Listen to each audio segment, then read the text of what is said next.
Привет, меня зовут Юрий. Я владелец 3 ресторанов. А еще я люблю путешествовать по странам с гастрономической культурой, находить интересные рецепты и готовить их на этом канале. Все блюда показаны очень детально, так чтобы у вас получилось действительно вкусно. Одним словом, готовим но стресс. Начинаем готовить рыбный бульон.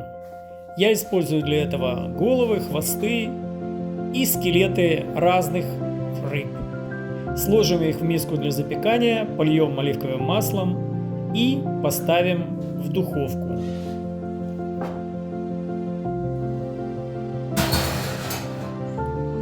Подпекаем рыбу в течение 30 минут при температуре примерно 170 градусов. Этот процесс избавит вас от необходимости собирать шум с бульона. Именно так готовят бульон в моих ресторанах. Пока кости запекаются, начинаем подготовку ингредиентов для бульона. Шпигуем неочищенную луковицу разными специями. Я добавляю перец, душистый перец, 1 кардамон и любую специю по вашему вкусу. Неочищенная луковица со специями придаст бульону желтоватый цвет, а вкусу необходимую легкую пряность. Кроме этого, предварительно запеченные кости придадут бульону особый, неповторимый вкус.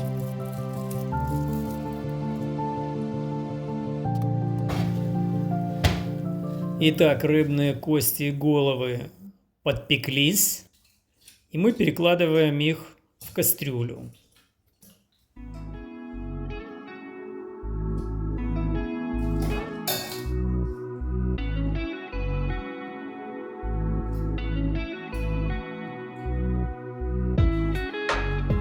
Также добавляем морковь, лук-порей, чеснок, корень петрушки, нашпигованный лук,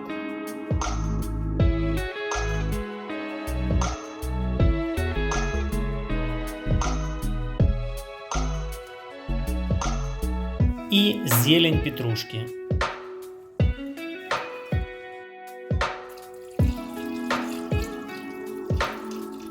Добавляем пол чайной ложки соли и половину чайной ложки любимых специй для рыбы. Я же нарушаю правила и добавляю любимые мной специи Рас эль Ханоут. А для желтого бульона несколько ниток шафрана.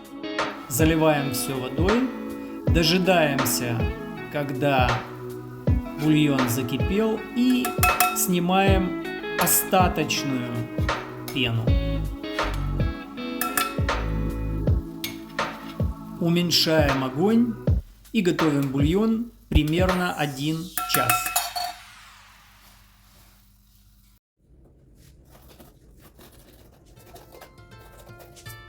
Пока бульон готовится, начинаем подготовку овощей для заправки.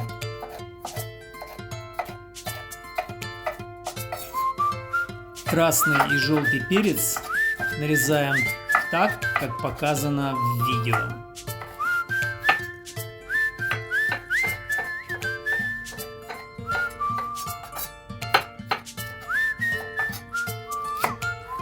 Фенхель нарезаем полукольцами.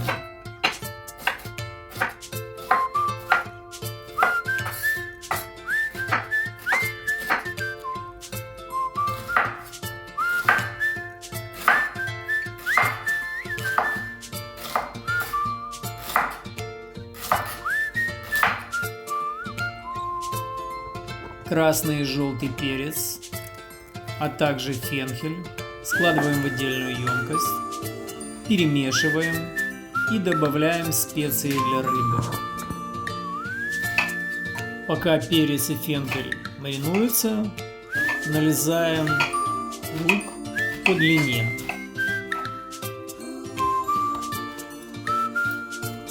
Раздавливаем зубчики чеснока и нарезаем его соломкой.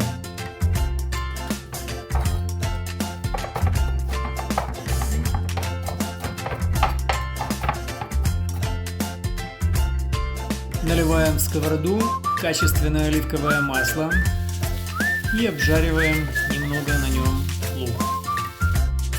После добавляем еще немного специй. Специи добавляем всегда понемногу. И чеснок, который мы нарезали ранее. Пришел черед добавить 2 вида перца и фенхель.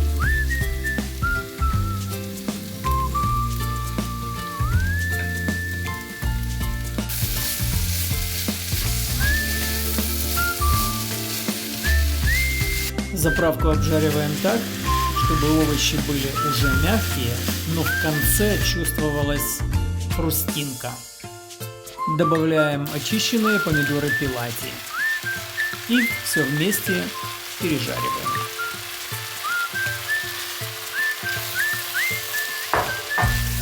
На этом этапе можно добавить еще пол чайной ложки соли.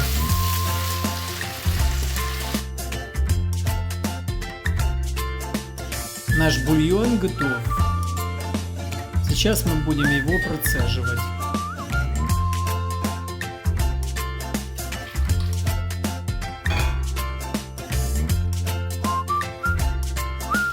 Как видите, получилась половина кастрюли вот такого красивого бульона.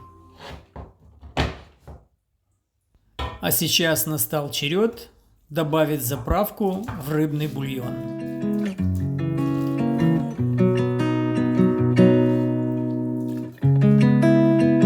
Доводим все до кипения и отставляем с огня.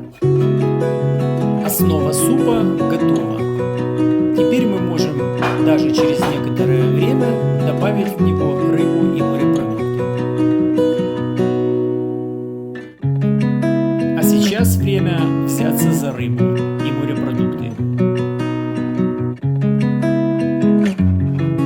Так как я жду желанных гостей, хочу приготовить для них богатый суп из разных видов рыбы и морепродуктов.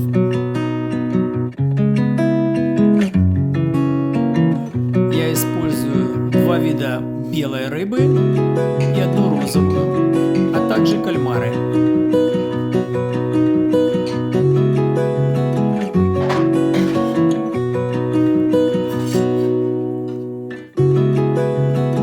Рыбу буду нарезать кубиками примерно по 3 сантиметра.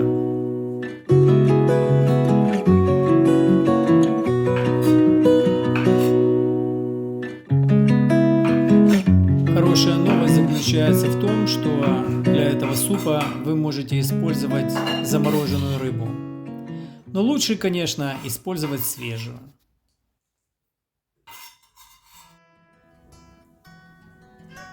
Такой суп подают практически во всех приморских странах.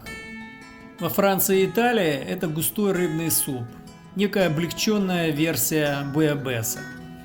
В Турции или на Балканах такой суп называют рыбная чорба. Я тоже назвал его густой рыбный суп с морепродуктами. После того, как рыба нарезана, нарезаем кольцами кальмары. Рыбу и кальмары мы отправим в суп непосредственно перед тем, как гости сядут за стол. Рыбу можно проварить 3-4 минуты, а вот кальмары необходимо отправить в суп не более чем на 1 минуту и сразу снять его с огня. Бон аппетит! Подписывайся и давай готовить вместе.